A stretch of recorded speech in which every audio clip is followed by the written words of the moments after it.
I'm Erin Lawler Patterson, the Goodness Chick. I'm an international speaker, podcaster, counselor, author, and proud part of the Mental Health News Radio Network. Join me on the journey of empowering you to live life with an overflowing cup rather than an empty one. We look at mental health, self-care, addiction, relationship, and wellness, where we use our challenges to fuel us rather than consume us.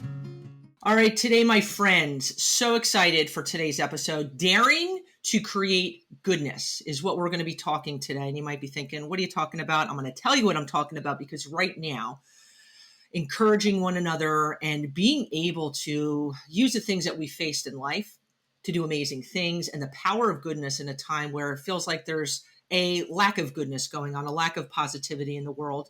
And there is beauty when we're able to align our hearts with people who are just truly good human beings who have a passion to change the world. And that is, for me today, an honor to have our guest, Michelle Demuria, on, founder and CEO of the Be Daring Foundation. Michelle, I want to say hello and welcome to the Goodness Chick podcast. Well, thank you so much for inviting me and having me on your podcast.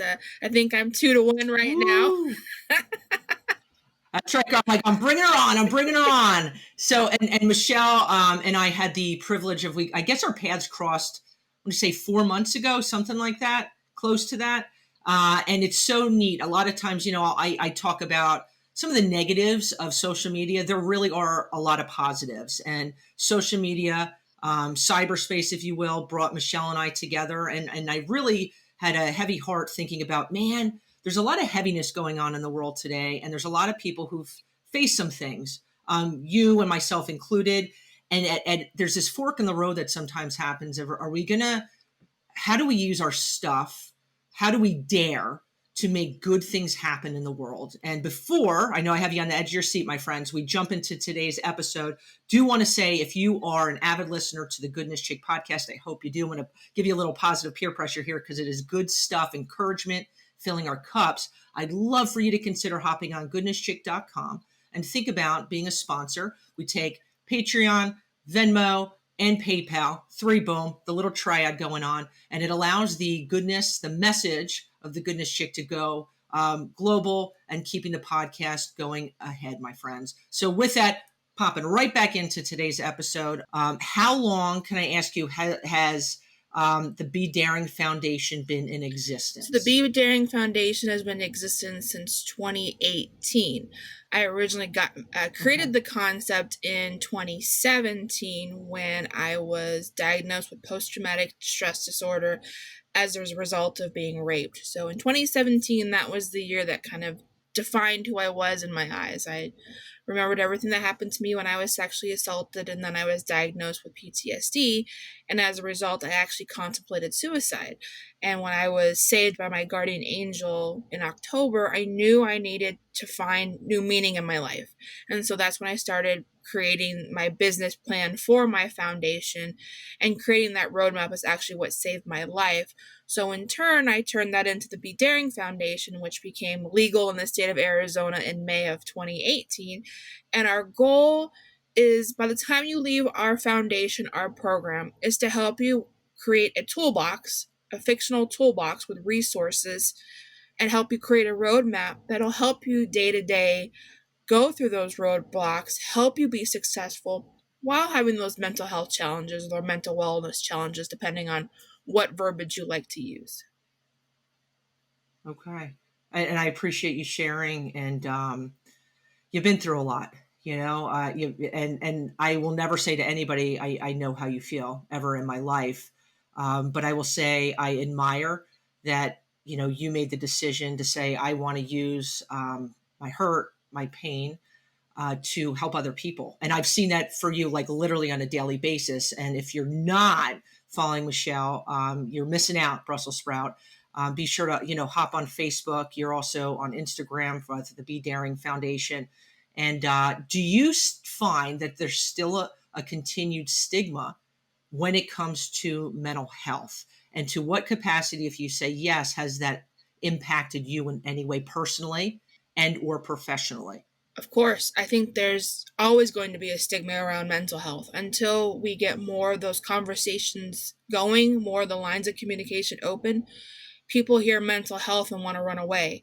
They don't realize just because we have a mental illness, as much as I dislike using that word, it does not change the fact we're human beings. And that's the message I continually to share. First and foremost, we are human beings. It does not define who we are, whether we're an athlete, a teacher, a counselor, a therapist, whatever our profession is, that's part of our story. We came into this world as a human being. We're going to go out of this world as a human being. What do we want our legacy to be as we grow as human beings? And that's what I want people to understand. And for me, that's why I contemplated suicide, because when I shared I had PTSD, people were like, "You're crazy. I can't be friends with you anymore. You're unstable. I never know when you're going to have an episode." And professionally, I'm concerned, as I've shared with you, 75,000 people are on the road of suicide, opioid addiction, or alcoholism as a result of COVID-19. So, how can my foundation fix that? How can we help support you? We team up with incredible people like Erin, and we have our brand ambassador, Deanna, and we have Michelle and Megan, and all these incredible people that I'm aligning myself with so we can help guide you through the challenges in life, because we all know there's going to be big challenges coming up in the next few years, especially as COVID kind of dies down. We start getting back to normalcy and going out and going to concerts and sporting events and all this fun stuff. We want to be there to help you. We can't fix all your problems, but we can help kind of guide you in the right direction to provide you that key support that's so critical that people need right now.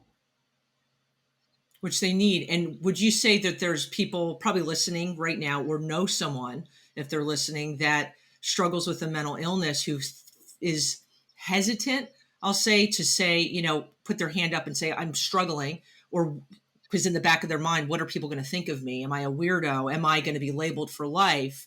I believe there's a lot of people who know there's something that they need help, but there's that hesitation of, but what will people think?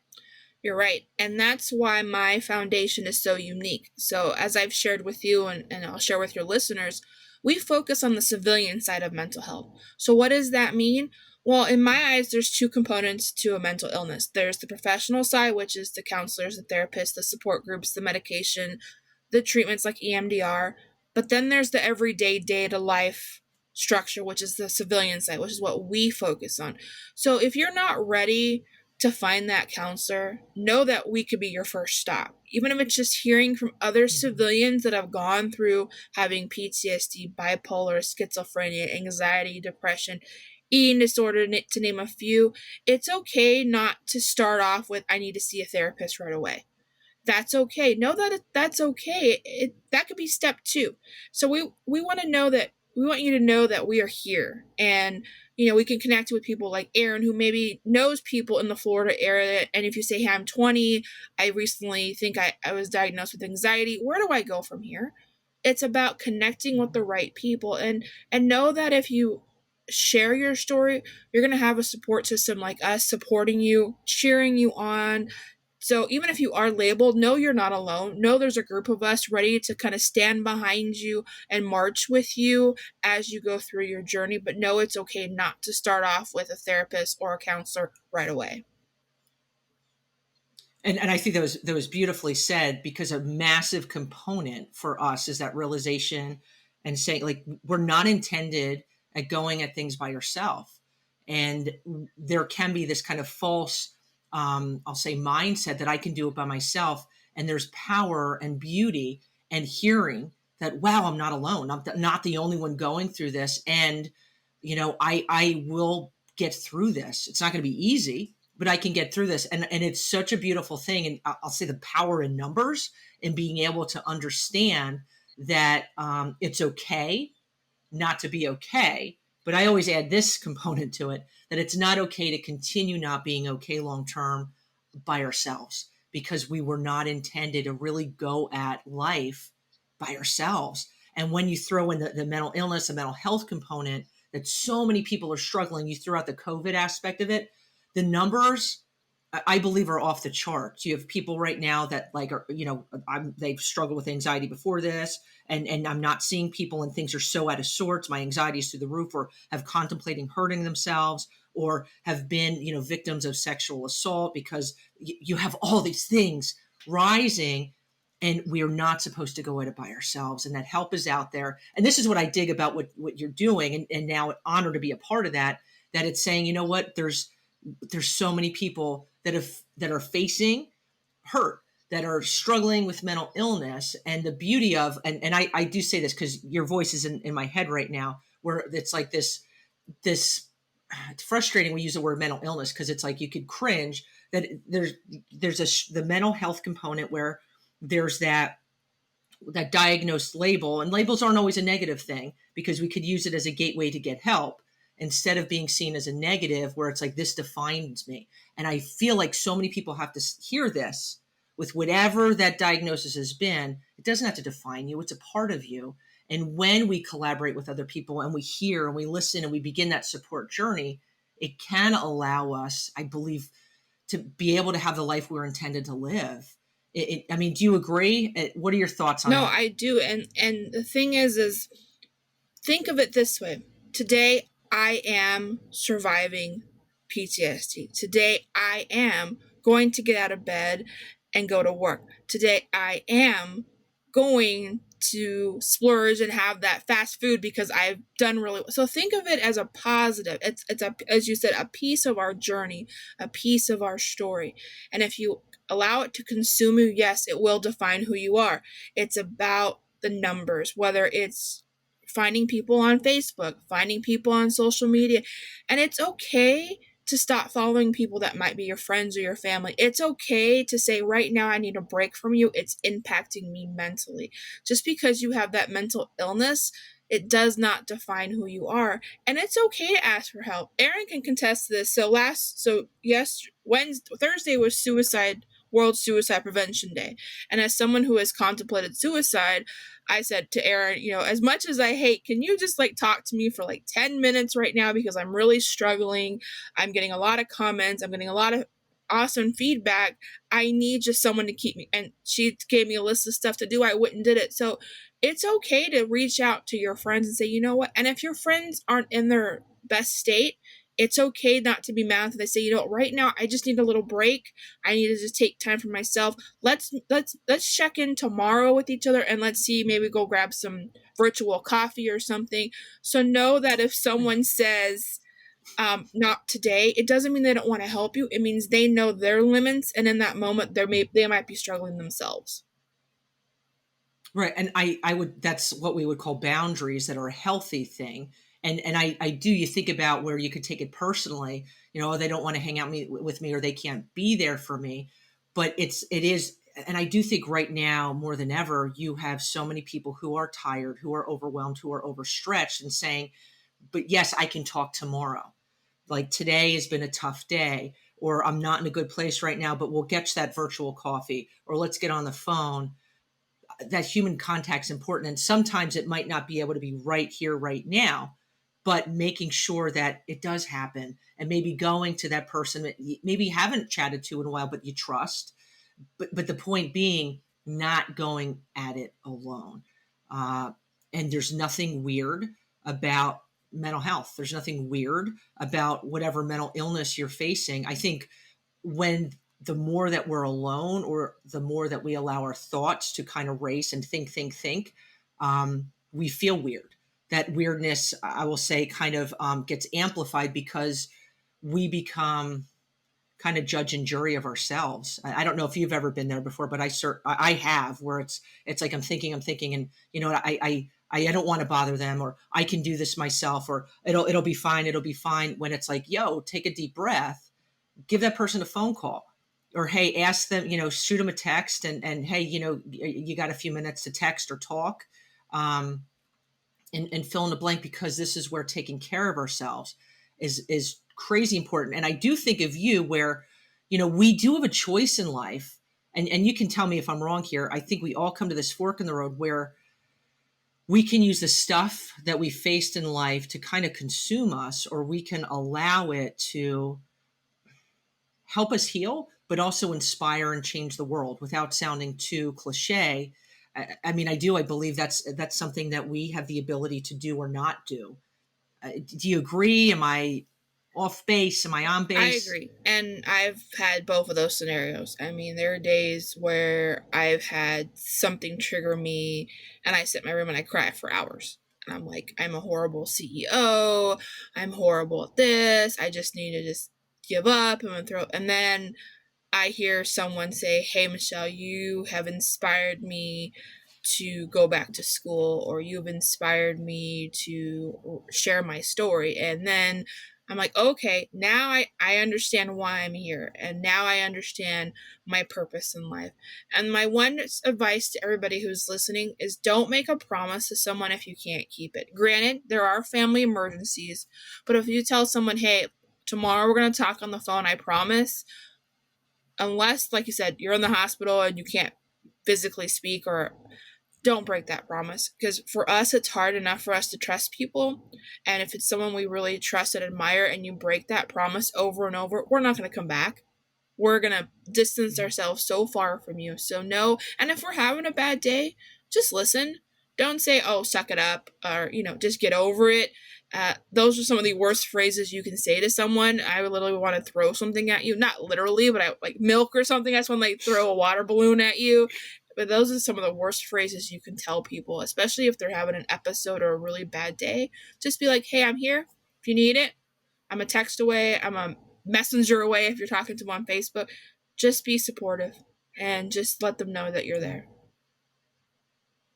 That support is important. And I think people have good intentions most of the time, like 97.8% of the time, with what comes out of their mouth, but not always realizing that those words really can do actually more damage than good, where it's like, I promise, I promise, I promise. So let's flip that. Instead of saying, I promise, I'm going to do my best, right? I'll do my best, or whatever, you want to fill it in, where that promise word is a big one, because it's, I'm counting on you, and that's broken. And that can do some things to our mind in terms of trust and all that other stuff. But it's also looking at the fact of not saying something that comes out of your mouth that you just don't understand the magnitude of it, right? Suck it up. It'll be fine. It'll be fine. Just get over it. And this is where I get excited, where we're dialoguing, trying to bust through that kind of shell of the mental health stigmas, mental illness, because mental illness is, I'd say, if you look at most families in the United States, more than half have someone that they love and care about within the family dynamics that struggle with a mental illness.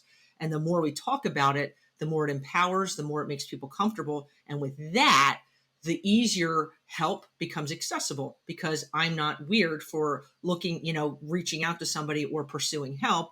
And this is where our verbiage about mental health is really important, that our verbiage about, counseling and about mental illness and all these things, that watching what we say and being really careful instead of the whole suck it up, deal with it, really can just beat the heck out of people. And I am going to kind of segue a little bit to where we're kind of at, that I get so stoked about, our daring goodness, hence kind of our title today, where you and I were talking how there's so many things that topics that people get really uncomfortable about, right? And it's like that we need to be talking about, that are impacting people. And so we have actually coming this week's our first workshop, which is crazy, virtual, online. I'm so excited. And we're talking about, and make sure, porn, sex, and cyberspace, and cyber safety. Did I get it right in the right order? But how, we're calling it the forbidden word because, as we the know, forbidden word. it's a word that people don't like sharing, don't like talking about. We want to smash the stigma that surrounds pornography, because we want to keep kids safe, because we have seen a rise through COVID-19, sex trafficking, human trafficking, and it's time. So I'm excited to be teaming up with Aaron on this important topic this week. So I'm excited to dive right in. It's so important. I mean, it's like when we were first talking about the different topics we're going to be hitting on over the next few months. I think about pornography, the aspect of it. So many people are addicted to it, and there's so many people that have this out of date perception of what pornography is, kind of like throwback to 1992 7-Eleven, right? The whole like Playboy thing. That doesn't, I mean, maybe it exists, I don't know, but it's like where the cyber world, it's sick. And it has, I was looking at statistics of by the time somebody's 18, the percentage of our young people who have seen pornography. It's staggering. And the pornography that they're showing that is there, it's $1 billion industry to lure people in no matter what age it is. It is absolutely corroding and it's cancerous to our society. It's messing up people's minds about self-image, about what a relationship is. It's absolutely had a part in domestic violence and and sex itself, where there's these unrealistic expectations, and it's crazy that we're not talking about it more because it's absolutely kicking our butt as a society. And it does have a role when it comes to human trafficking, to child pornography. And if people don't think so, this is where we're talking about this. Let's get our heads out of the sand. And the more we know, the stronger we are. And this is where, when we were talking about this first one, I'm thinking how many people, like, everybody needs to listen, everybody needs to tune in, and it makes us better.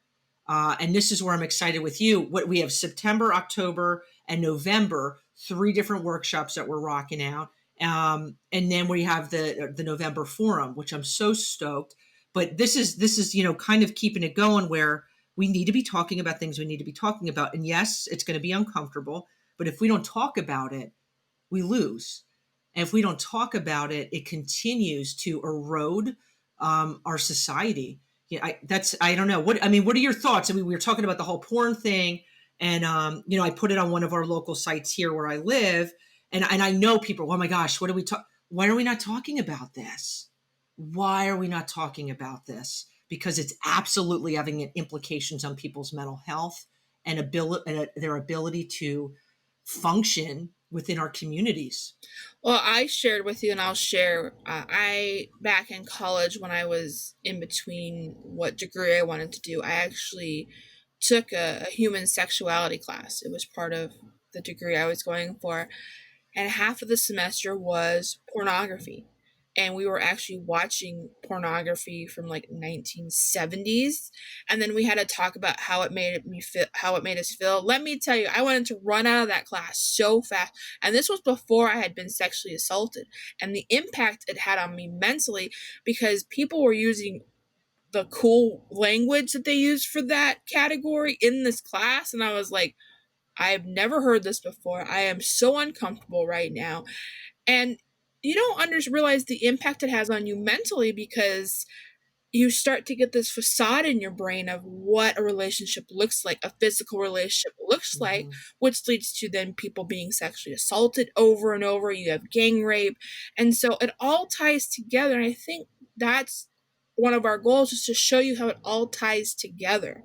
It's a topic that has all these little key components underneath, which is what makes it so dangerous. That just because it may be a pleasure for some, it psychologically goes in your brain that this is how a physical relationship is supposed to be. And if it's not like this, I'm going to take it. I'm going to take it. Even if they say no, no, no, no, no, I'm taking what I want, because this is what I believe a physical relationship is supposed to be. And you owe it to me. And and aggression is kind of a normal part of when it comes to relationships or sex. And so they've been falsely wired. And it's a sickness that I've sat with young people or say, well, I let him grab my hair, or I let him do this to me because that's what was supposed to happen. Or, she wanted it. And it's what, and pornography absolutely plays a critical part in this. And, I know there's parents who I've had discussions with where, alcohol, and I know this is 2 different things, but, alcohol is a rite of passage as a high schooler. Of course they're going to do it. Or pornography, they're kids will be kids. And I say to that, when it comes, like, no, where it's really setting a message within our culture that it's not okay. That's how I truly believe, like, pornography, like, absolutely messes you up for your ability to have a healthy relationship. I believe you have so many people out there that are addicted to porn. And it's like, well, why are we not talking about this? It is absolutely messing people up. And I'm going to get into this with our workshop. but we need to be doing better. We need to be talking about things that are uncomfortable. And there's going to be things I talk about that are uncomfortable, that I'm uncomfortable with. But I feel like as human beings, if we're always comfortable being comfortable, we are doing something wrong. And as members of our society, as parents, as aunts, uncles, nieces, nephews, whatever the heck it is, we need to step up, and we need to be doing better. We need to be learning. Life is a process about learning and just taking in knowledge that we can digest and then become stronger and, I'll say, safer with, because we are going to be getting into the aspect of human trafficking.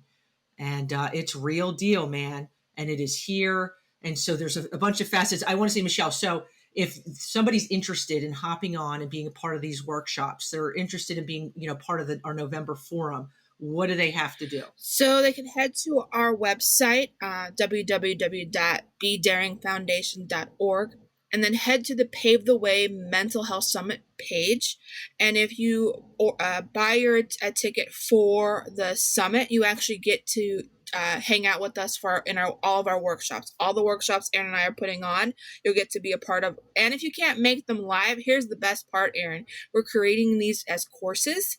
So when you get your membership from the Be Daring Foundation, guess what? As a member, you get to check out all of these courses. You'll get all the same information that we're doing live. You'll get to see the video. You'll get all the resources. You'll get to do a fun survey. You can even ask Aaron questions, or myself, because I just want to throw in there real quick, Aaron, as someone who's been sexually assaulted, and the intensity that my attacker placed on me felt like I was in an adult film, without going into too much detail. And that's why I wanted to team up with Aaron on this, because as a survivor of sexual assault, let me tell you what I went through.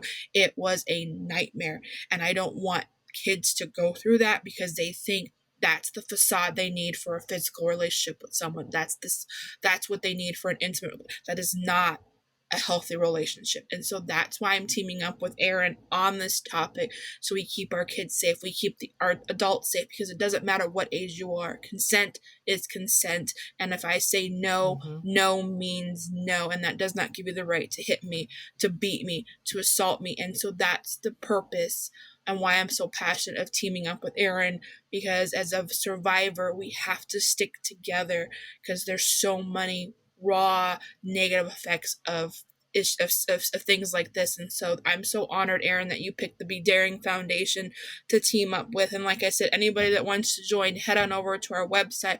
Check us out on Facebook. We'll have links.